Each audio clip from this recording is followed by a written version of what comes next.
paglingkod ni Duterte in 2016, nagbuot-buot din siya og mga ebidensya batok ni Dilima. Iyang gipasangilan si Dilima nga nagnegosyo og illegal nga drugas. Nga nigamit siyang pwesto sa wa pa siya masenadora, isip Justice Secretary, aron sa pagpalambo sa illegal nga drugas sud sa New Bilibid Prison. Nga si Dilima nakigrelasyon sa labing kurakot, labing bagiitan nga mga pineriso aron pagpalambo sa negosyo sa illegal nga drugas diha sa prisuhan.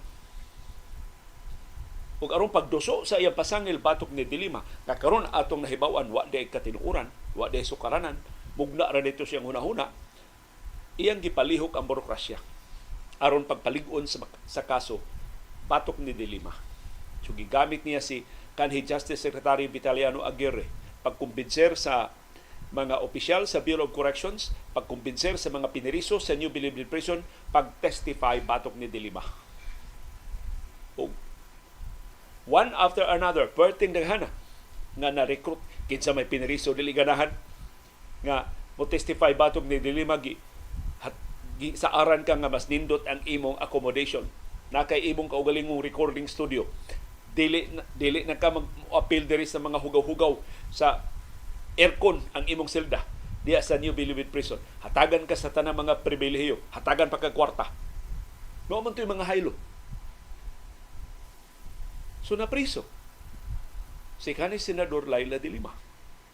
Bisan way klarong mga ebidensya batok niya. Kay ang presidente namo nagpalihok sa Burukrasya, pagukod niya. So, ang Burukrasya supposedly immune sa politikanhon nga mga maniobra, nabugto ang profesionalismo sa atong demokrasya atol sa administrasyon ni kanhi Presidente Rodrigo Duterte.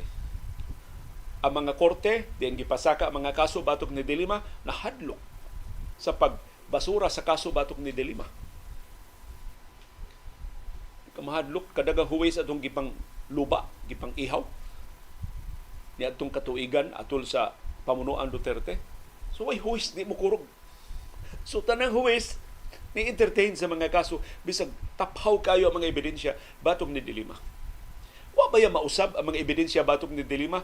Maura ni mga ebidensya ang gipasaka atong 2016. Maura ni mga ebidensya ang gipasikaran pagbasura sa mga kaso ni Dilima sa niaging pila na katuig.